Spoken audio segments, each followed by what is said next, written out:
दोस्तों, क्या आपको पता है कि औरतें आप सभी से कब तक प्रेम करती हैं? समस्त पत्नियां अपने पति से कब तक प्रेम करती हैं और स्त्रियां कितनी उम्र तक अपने पतियों से प्रेम करती हैं? दोस्तों, आप सभी ने कहीं ना कहीं देखा होगा कि लोग अपनी पुत्री की शादी किसी धनवान घर में ही करते हैं। वह यही सोचते हैं कि मेरी पुत्री जब उस धनवान घर में जाएगी तो अपना एक सुखी जीवन व्यतीत करेगी, परंतु दोस्तों, ऐसा कुछ नहीं कहा जा सकता कि उसकी पुत्री एक सुखी जीवन व्यतीत करेगी या दुखी जीवन व्यतीत करेगी। तो दोस्तों, आज की इस वीडियो में सभी को एक सच्ची घटना बताने वाले हैं। इस घटना के माध्यम से आप सभी को पता चलेगा कि स्त्रियां कब तक पुरुषों से प्रेम करती हैं। दोस्तों, आप सभी को पता है कि आज के कलयुग के समय में हमारे सभी पुत्र या पुत्री किसी न किसी से बातें किया करते हैं और जाने अनजाने में किसी न किसी से प्रेम कर बैठते हैं,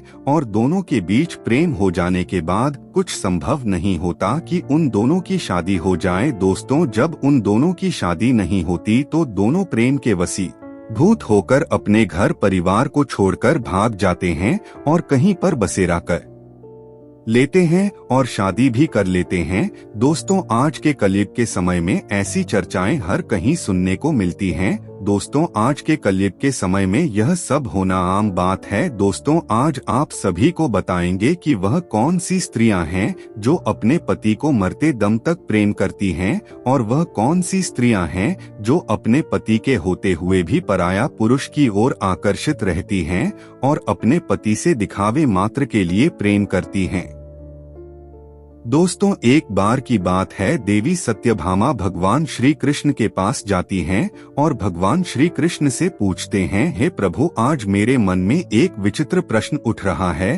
तभी भगवान श्री कृष्ण जी कहते हैं, हे देवी, तुम्हारा प्रश्न क्या है? तुम अपना प्रश्न निसंकोच होकर पूछ सकती हो। तब देवी सत्यभामा कहती हैं, हे प्रभु, मेरा प्रश्न यह है कि समस्त स्त्रियां या पत्नियां अपने पति से कब तक प्रेम करती है और कितनी उम्र तक प्रेम करती हैं? दोस्तों, यह बात सुनकर भगवान श्री कृष्ण जी कहते हैं, हे देवी, आज आपने अति उत्तम प्रश्न किया है। यह प्रश्न समस्त पुरुषों के लिए है कि स्त्रियां उनसे कब तक प्रेम करती हैं। हे देवी, मैं तुमको इस प्रश्न का उत्तर एक कथा के माध्यम से देने वाला हूँ। हे देवी, इस कथा को तुमको शुरू से लेकर अंत तक पूरे मन से सुनना होगा। आगे देवी सत्यभामा कहती हैं, हे प्रभु, आपके मुख से यह कथा सुनना मेरे लिए कितनी सौभाग्य की बात है। आगे भगवान श्री कृष्ण जी कहते हैं, हे देवी, इस कथा को जो पूरा सुनता है उसके घर में सदैव माता लक्ष्मी का वास होता है और माता लक्ष्मी की छत्र छाया उसके ऊपर हमेशा बनी रहती है, और जो भी इस कथा को अंत तक नहीं सुनता है उसके घर को माता लक्ष्मी छोड़कर चली जाती हैं। और आगे भगवान श्री कृष्ण जी कहते हैं, हे देवी, इस कथा को तुम पूरे ध्यान से अंत तक सुनना। तब देवी सत्यभामा कहती हैं, हे प्रभु, मैं आपको वचन देता हूँ कि मैं इस कथा को शुरू से लेकर अंत तक सुनूंगी। तब भगवान श्री कृष्ण कथा को आगे सुनते हुए कहते हैं, हे देवी, एक बार की बात है, मध्य प्रदेश में एक स्वभाव नगर नगरी था। उस नगर में एक बहुत बड़ा घना जंगल था। उस जंगल में ना तो कोई आता था ना कोई जाता था। उस जंगल में सिर्फ और सिर्फ जंगली जानवरों का बसेरा था। दोस्तों, मध्य प्रदेश में एक राजा राज्य करता था जिसका नाम हेमकुंडल था, और उस राजा की उम्र लगभग 38 वर्ष की हो चुकी थी, और उस राजा की अभी तक शादी नहीं हुई थी, क्योंकि आज तक उसे कोई भी स्त्री पसंद नहीं आई थी। उसके लिए कोई भी स्त्री सुंदर नहीं थी। दोस्तों, उस राज्य में एक जंगल था। उस जंगल की चर्चा बहुत ज्यादा हो रही थी। दोस्तों, जब उस राजा ने यह चर्चा सुनी कि उनके नगर में एक जंगल है जहां पर ना तो कोई आता था और ना ही कोई जाता था, और उस जंगल में सिर्फ जंगली जानवर ही रहा करते थे, तो यह खबर सुनकर राजा उस नगर के जंगल में जाने का निर्णय लेता है, और वह अपने मंत्रियों को आदेश देकर एक अश्व तैयार करवाता है, और वह राजा उस अश्व पर बैठकर उस नगर के जंगल के लिए रवाना हो जाता है। दोस्तों, वह राजा जब उस जंगल में प्रवेश करने ही वाला था, तभी उस जंगल के किनारे उसे एक कुटिया दिखाई देती है।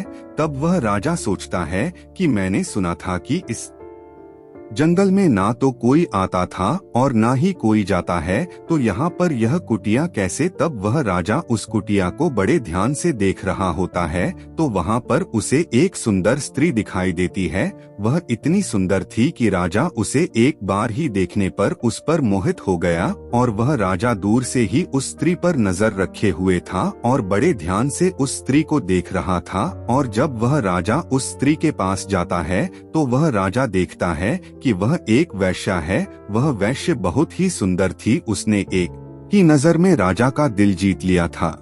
दोस्तों, उस वैश्या को देखकर मुझे ऐसा लगा कि मानो स्वर्ग से कोई अप्सरा आ गई हो। दोस्तों, वह राजा उस वैश्या को बहुत ही ध्यान से देख रहा था और वह राजा उस वैश्या पर मोहित हो गया और फिर उसने उस वैश्य से विवाह करने का प्रस्ताव रख दिया। दोस्तों, उस राजा को पता था कि वह एक वैश्या थी, तब भी वह राजा उस वैश्या को अपना दिल दे चुका था। उस राजा ने आज तक ऐसी स्त्री नहीं देखी थी, इसीलिए उस राजा ने आज तक अपना विवाह नहीं किया था। जहाँ पर 38 वर्ष की उम्र तक अन्य राजाओं की 3-3, 4-4 रानियां हो जाया करती थी, वहाँ पर इस राजा ने अभी तक अपना विवाह नहीं किया था। और जब वह राजा उस वैश्या पर मोहित हो गया और विवाह का प्रस्ताव रखने के बाद वह राजा कहता है कि हे देवी, मैं आपके बिना अब एक पल भी नहीं रह सकता हूँ, इसलिए हे देवी, आप कृपा करके मुझसे विवाह कर लीजिए। और आगे वह राजा कहता है कि हे देवी, मुझे पूरी तरह से मालूम है कि आप एक वैश्या हैं।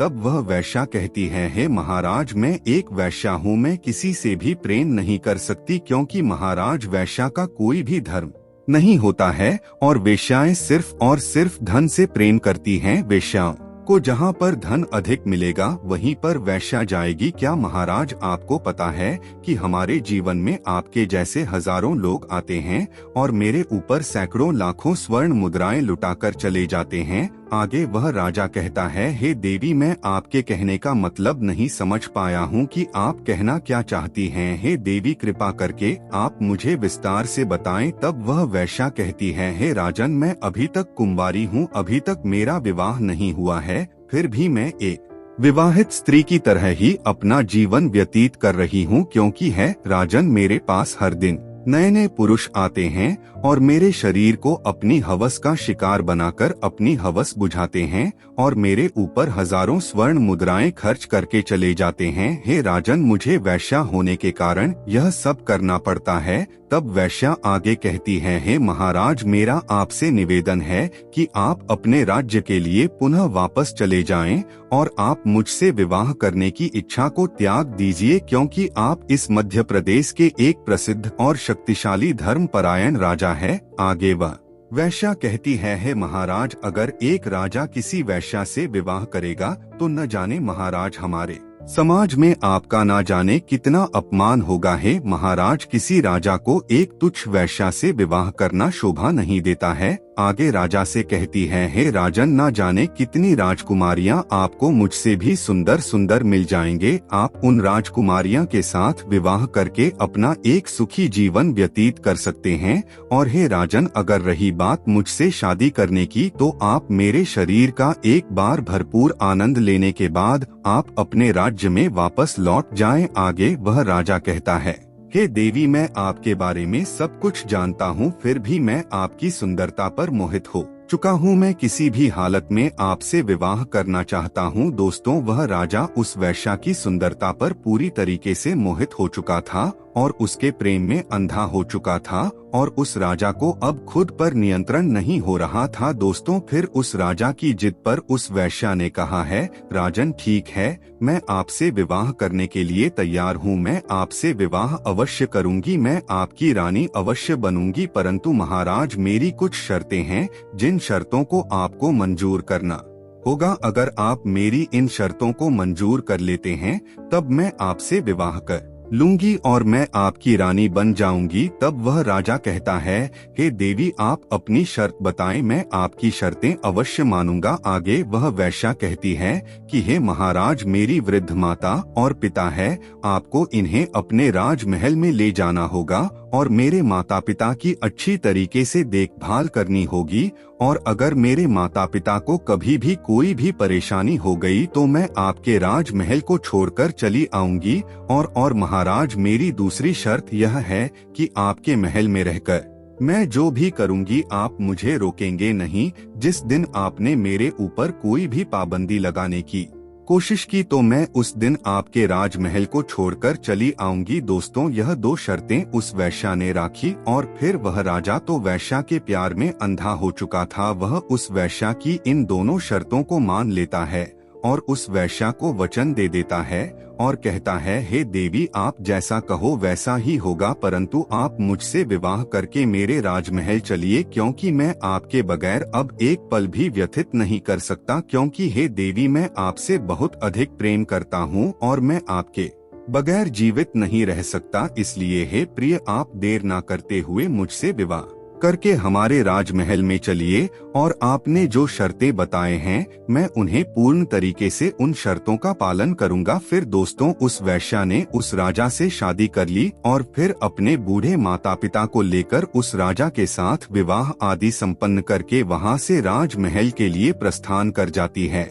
और वह राजा उस वैश्या को लेकर अपने राजमहल में आ जाता है और वहीं पर दोनों एक साथ महल में रहने लगते हैं और उस वैश्या के बूढ़े माँ बाप को एक सुंदर से कमरे में छोड़कर और सैनिकों को कुछ आदेश देकर वहां से चला आता है। और दोस्तों, जब यह बात वहां की प्रजा तक पहुंचती है तब प्रजा को यह मंजूर नहीं था कि हमारे महाराज किसी एक वैश्या के साथ रहे। हमारे महाराज के लिए तो हजारों रानियां लाइन लगाकर खड़ी हो जाएंगी, परंतु हमारे महाराज ने एक वैश्या से विवाह कर लिया। दोस्तों, उधर वह राजा उस वैश्या से विवाह करने के बाद उस वैश्या के साथ प्रेम पूर्वक अपना जीवन व्यतीत करने लगा। दोस्तों, वह राजा अब तो राज दरबार भी लगाना भूल चुका था, क्योंकि दोस्तों वह राजा उस वैश्या के प्यार में इतना अंधा हो चुका था कि वह अपनी पत्नी को छोड़कर कहीं नहीं जाता था। वह राजा दिन और रात अपनी पत्नी के साथ व्यतीत करता था और पूरी प्रजा मंत्रीगण राजा की इस हरकत से बहुत नाराज थे। दोस्तों, अब वह राजा राज दरबार लगाना भूल चुका था। अब प्रजा को कुछ समझ में नहीं आ रहा था और एक मंत्री राजा को बहुत समझता था, परंतु उस मंत्री के समझाने के बाद भी उस राजा को कुछ भी समझ में नहीं आ रहा था। फिर कुछ मंत्रियों ने मिलकर आपस में विचार विमर्श किया और अपने नगर के कुछ सतर्क चोरों को बुलाया और उन चोरों से कहा कि तुम्हें उस वैश्या के बूढ़े माँ बाप की हत्या करनी होगी। इसके लिए मैं तुम्हें 5 लाख स्वर्ण मुद्राएं देता हूँ। जब उन चोरों ने 5 लाख स्वर्ण मुद्राएं पाने की बात सुनी तो वह चोर मंत्रियों से बोले कि मंत्री जी, आज आपका काम हो जाएगा। आज रात में मैं उस वैश्या के बूढ़े माता और पिता की हत्या कर दूंगा। तो दोस्तों, जैसे से ही आधी रात हो चुकी थी और रात का तीसरा प्रहर चल रहा था, तभी उन चोरों ने छुपते छुपाते राजमहल में प्रवेश किया और उस वैश्या के बूढ़े माँ बाप के कक्ष में जा पहुँचे और उन दोनों को मौत के घाट उतारने ही वाले थे। तभी बूढ़े माता पिता जोर जोर से चोर चोर चिल्लाने लगी। तभी उन चोरों ने बिना कोई देरी किए उन दोनों को मारकर वहां से भाग जाते हैं। जब उस वैश्या ने अपने बूढ़े माता पिता की आवाज सुनी तो उसने महाराज से कहा, हे राजन, लगता है हमारे माता पिता को कोई समस्या है। तब वह वैश्या और राजा हेमकुंडल उनके माता पिता के कमरे में जाते हैं तो वहां पर देखते हैं कि उनके माता और पिता की मौत हो चुकी है और मौत करने वाला वहां से भाग गया है। फिर दोस्तों, वह राजा उन चोरों को थोड़ा सा देखता है और उनके पीछे पीछे भागने लगता है। वह अपने पूरे महल में उनके पीछे पीछे भागता है। फिर वह चोर उस राजमहल से निकलकर जंगल की तरफ भाग जाते हैं। फिर वह राजा लौटकर उसी कक्ष में आ जाता है। मित्र, उस वैश्या ने राजा को उस कक्ष में आया हुआ देखकर उस वैश्या ने महाराज से कहा, महाराज, अब मैं क्या करूं? तब उस राजा ने कहा, हे देवी, मैं अपना वचन हार चुका हूं। हे देवी, मैंने आपको जो वचन दिया था, आपकी जो 2 शर्तें थी, मैं आपकी उन शर्तों को पूरा नहीं कर पाया। आगे वहाँ राजा कहता है, हे देवी, मैं तो आपकी शर्तों को पूरा नहीं कर पाया हूँ। अब आपके मन में जो आए वही करिए। दोस्तों, उस वैश्या ने राजा की यह बात सुनकर राजा से कहती है, हे महाराज, ठीक है, मैं अपने शर्त के अनुसार मैं आपके राजमहल को छोड़कर जा रही हूँ। दोस्तों, फिर वह वैश्या उस राजा के राजमहल को छोड़कर अपनी कुटिया की तरफ निकल जाती है।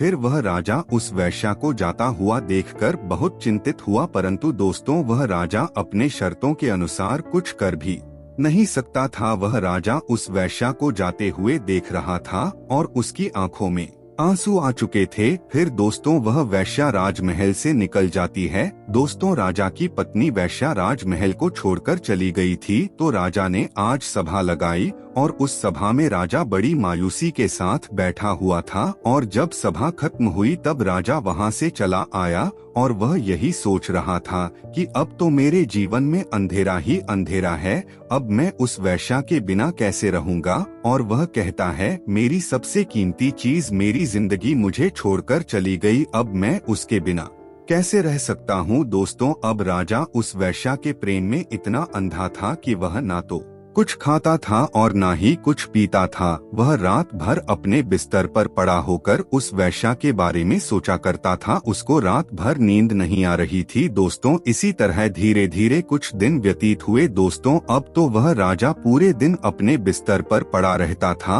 और वह मन ही मन सोचता है कि मेरा चयन और सुख सब कुछ मुझसे छीन गया, और कहता है मेरे पास से सब कुछ चला गया। दोस्तों अब वह राजा उस वैश्या के लिए बड़े ही परेशान हो रहा था। दोस्तों अब उस राजा को अपने आप को संभाल नहीं पा रहा था और एक दिन वह अपने अश्व पर बैठकर उस जंगल की तरफ जा रहा था जहां पर वैश्या की कुटिया थी। दोस्तों इधर वह राजा उस वैश्या की कुटिया के पास पहुंचता है और उस वैश्या के सामने जाकर राजा उस वैश्या से कहता है कि हे प्रिय, आप हमारी पत्नी हैं और आपने अपनी शर्त के अनुसार आप हमको छोड़कर चली गई, और है प्रिय आप जब से मुझे छोड़कर आई हैं तब से मेरा सुख और चयन सब कुछ छीन गया है।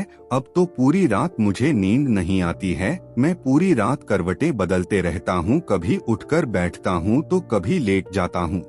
हे देवी मुझे आपकी याद बहुत आती है। दोस्तों वह राजा कहता है, हे प्रिया मेरे साथ राजमहल चलिए क्योंकि मैं आपसे बहुत अधिक प्रेम करता हूँ। राजा की यह बात सुनकर वह अवश्य कहती है, हे राजन मैं कुछ दिन आपकी पत्नी बनकर आपके महल में रही और आपको अच्छी तरीके से मालूम है कि मैं एक वैश्या हूँ, और हे राजन आपको अच्छे तरीके से ज्ञान है कि वैश्या का कोई भी धर्म नहीं होता है और वैश्या ना जाने कितने लोगों को पति बनाती है। वैश्या की जिंदगी में हर रोज नए नए पुरुष आते जाते रहते हैं और वैश्या हर रोज एक नए पुरुष से मिलती रहती है, क्योंकि वैश्या का यही मतलब होता है अपने शरीर को बेचना। वैश्या अपने शरीर को बेचकर अपना पेट पालती है और वैश्या महाराज से कहती है, हे राजन तुम्हारे जैसे न जाने कितने हवस के पुजारी मेरे द्वारा पर आते रहते हैं और मेरे शरीर का भरपूर आनंद लेते हैं और मुझे हजारों स्वर्ण मुद्राएं देकर यहाँ से चले जाते हैं।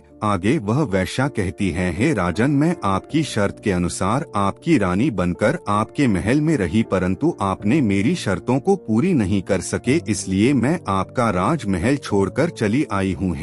महाराज अब जिद ना करें, आप वापस अपने महल में चले जाएं, अब मैं पुनः वापस नहीं जा सकती हूँ। वैश्या की यह बात सुनकर वह राजा कहता है, हे देवी मैं आपके बगैर नहीं रह सकता हूँ। वैश्या कहती है, हे महाराज आप हमारे प्रेम में बहुत ही ज्यादा पागल है, यह सब एक महाराज को शोभा नहीं देता क्योंकि आप महान राजा हैं। हे महाराज मैं आपको कुछ ज्ञान की बातें बताने वाली हूँ, कुछ अच्छी जानकारी देने वाली हूँ। हे महाराज यह बातें आप पूरे ध्यान से सुनना है महाराज, यह 3 बातें आप अपने जीवन में उतार लेना है महाराज। मेरी पहली बात यह है कि आप जो प्रेम कर रहे हो यह एक राजा को शोभा नहीं देता कि एक वैश्या से प्रेम करें, उसे अपनी पत्नी बनाए, यह शोभा नहीं देता क्योंकि वह राजा होता है, और एक राजा किसी वैश्या के प्रेम में पागल हो जाए उसे यह शोभा नहीं देता है, क्योंकि कहते हैं ना वैश्या का कोई धर्म नहीं होता है। वैश्या तो अपने जीवन में पता नहीं कितने पाप कर देती है, वह ना जाने कितने पुरुषों की हवस का शिकार बनती है। हे महाराज मैं किसी न किसी पुरुष का शिकार रोज बनती हूँ, इसलिए महाराज आप हमारे बदन के लिए बड़े अच्छे तरीके से समझ लीजिए, आप हमारे प्रेम में अंधे ना बने। और वह वैश्या आगे कहती है, महाराज मेरी दूसरी बात यह है कि मैं एक वैश्या हूँ, मेरा कोई धर्म नहीं है, लेकिन समाज स्त्रियों का एक धर्म होता है। समाज की स्त्रियों की एक रीति रिवाज होती है। उन स्त्रियों के साथ आप विवाह करके धर्म का पालन कर सकते हैं। हे राजन, हमारे पौराणिक शास्त्र वेद शास्त्र कहते हैं कि जो समाज की स्त्रियां होती हैं, नारियां होती हैं, उनका धर्म होता है कि वह अपने पति के साथ में रहे, अपने पति की सेवा करें, अपने पति को पति परमेश्वर मानकर उनकी हर बातों का पालन करें। समाज की स्त्रियों के लिए सबसे बड़ा देवता उनका पति होता है। हे राजन, उस समाज की स्त्रियों का पति चाहे निर्बल हो या बलहीन, उनका पति उनके लिए सबसे बड़ा भगवान होता है। वह स्त्रियां अपने पति को पति परमेश्वर मानती हैं। वह स्त्रियां अपने पति को किसी भी हालत में छोड़कर नहीं जा सकती हैं और उन समाज की स्त्रियों का यही कर्तव्य होता है कि वह अपने पति की सेवा करें। और हे राजन, यह बात वेश्याओं पर लागू नहीं होती है। हम वैश्या का कोई धर्म नहीं होता है। वैश्या के जीवन में पता नहीं कितने पाप होते हैं, इसलिए वैश्या तो वैश्या ही होती है। और उन समाज की स्त्रियां यही सोचती हैं कि मेरा पति किसी अन्य स्त्री के पास ना जाए और किसी अन्य स्त्री प्यार में ना पड़े, क्योंकि समाज की स्त्रियों का पुरुष अगर किसी अन्य स्त्री के पास जाता है तो उनके घर में लड़ाई झगड़े होने लगते हैं। हे राजन, समस्त स्त्रियां यही चाहती हैं कि उसका पुरुष किसी दूसरी स्त्री के हवस का शिकार ना बने, वह किसी दूसरी स्त्री के ऊपर नजर भी ना डाले, क्योंकि उसको जो चाहिए हो वह मैं दे सकती हूँ। इसीलिए समाज की स्त्री से विवाह करना चाहिए और पुरुषों के लिए भी यही नियम है। जरूरी नहीं है कि पत्नी ही पतिव्रता होनी चाहिए, पत्नी ही धर्म का पालन करें, पत्नी ही अपने कर्तव्यों को पूर्ण करें, पुरुषों को भी पत्नी व्रत होना चाहिए। और हे राजन, हम तो एक वैश्या हैं, हमको तो जहाँ धन मिलेगा हम वहीं पर जाएंगे। वैश्या का यही कर्तव्य होता है। वैश्या अपना पेट पालने के लिए अपने शरीर को बेचकर अपना पेट पालती है। हे राजन, वेश्याओं को जहाँ पर अधिक धन मिलता है वैश्या उन्हीं की रानी बन जाती हैं और जितने समय के पैसे मिलते हैं उतने ही समय की रानी बनती है। उसके बाद जब उस पुरुष का समय समाप्त हो जाता है तब दूसरे पुरुष की बारी आती है, उससे भी धन मिलता है। हे राजन, वैश्या का तो काम है कि अपने आप को बेचना, दूसरों की प्रतिदिन रानी बनना। इसलिए हे राजन, हम जैसी वैश्या का कोई धर्म नहीं होता है। और जो समाज की स्त्री और नरिया का धर्म होता है, उन्हें अपने पति और बच्चों को छोड़कर नहीं जाना चाहिए। और मान लीजिए यदि पति के पास धन की कमी है और उस पति के पास पैसे कमाने का कोई जरिया नहीं है, तो पत्नी को अपने पति को छोड़कर नहीं जाना चाहिए। यह नहीं कि जब उसके पति के पास धन कम हो या धन ना हो तो वह स्त्री अपने पति और बच्चों को छोड़कर किसी धनवान पुरुष के पास चली जाए। हे राजन, पति चाहे निर्धन क्यों ना हो, पत्नी को अपने धर्म का पालन अवश्य करना चाहिए, अपने पति के साथ रहना चाहिए, अपने पति की सहायता करनी चाहिए। और ऐसा नहीं कि पति के पास धन नहीं है तो अपने पति को वह स्त्री ताना दे, लड़ाई झगड़ा करें। अगर वह स्त्री अपने निर्धन पति से लड़ाई झगड़ा करेगी तो उसके घर में कभी भी माँ लक्ष्मी का वास नहीं होगा और वह और कंगाल होते चले जाएंगे। उनके घर में अगर माँ लक्ष्मी आएगी तो उनके घर में माँ लक्ष्मी रुक नहीं सकती, एक दरवाजे से आएंगे और दूसरे दरवाजे से तुरंत चली जाएंगे। चाहे जितना दुख हो, पत्नी को हमेशा अपने पति से प्रेम करना चाहिए और अपने पति को दिलासा देने के लिए पत्नी को हमेशा यही करना चाहिए कि स्वामी मैं आपके साथ हूँ, आप परेशान मत होइए, भगवान की कृपा से सब कुछ ठीक हो जाएगा। और पत्नी को पति के प्रति और पति को पत्नी के प्रति हमेशा आकर्षित रहना चाहिए, हमेशा दोनों के बीच प्रेम बना रहना चाहिए और कभी भी किसी भी स्त्री को अपने पति को छोड़कर कभी नहीं जाना चाहिए और पति को भी अपनी पत्नी को कभी छोड़कर नहीं जाना चाहिए। हे राजन, आज के समय में समस्त पति और पत्नी के बीच में छोटी छोटी बातों पर छोटी मोटी लड़ाई झगड़े होते रहते हैं, परंतु एक दूसरे के प्रति प्रेम बराबर रहता है। और इतना समझ जाइए कि अगर जब पति और पत्नी के बीच में जो लड़ाई होती है वह बातें अगर आसपास के पड़ोसियों के पास पहुंचती हैं, तो समझ जाइए कि पति और पत्नी दोनों एक साथ अब नहीं रह सकते। तब वहां पर पति को पत्नी के प्रति प्रेम नहीं होता है। वहाँ पर पत्नी और पति एक दूसरे से अलग हो जाते हैं और दोस्तों समाज की स्त्रियों का यही धर्म होता है कि वह स्त्रियां अपने पति के साथ मिलजुल कर रहे और पतियों को हमेशा अपने पति के आज्ञा का पालन करना चाहिए। हाँ, वहाँ पर पतियों का पालन नहीं करना चाहिए। जहाँ पर पति की बात गलत हो, पति आपसे गलत काम करवाता हो, वहाँ पर आपको अपने पति का पालन नहीं करना चाहिए। दोस्तों, आपने कहीं ना कहीं माता अनसुया की कथा सुनी ही होगी कि माता अनसुया हमेशा अपने पति की सेवा में लगी रहती थी और अपने पति की सेवा खूब करती थी और माता अनसुया के पास कुछ नहीं था और माता अनसुया अपने पति के साथ जंगल में एक कुटिया बनाकर उसी में अपने पति के साथ जीवन व्यतीत करती थी। माता अनसुया अपने पतिव्रता धर्म का पालन किया करती थी, अपने पति की सेवा तन मन से किया करती थी। माता अनसुया अपने पति को पति परमेश्वर मानती थी और दोस्तों, माता अनसुया के पास धन नहीं था, वह बहुत गरीब थी और अगर यह सोचती कि हमारे पास धन नहीं है, मैं निर्धन हूँ और मेरे पास एक धनवान पुरुष होना चाहिए, वह अपने पति के लिए उनकी शक्ति थी। दोस्तों, स्त्री के लिए सबसे बड़ा धन उसका पति होता है।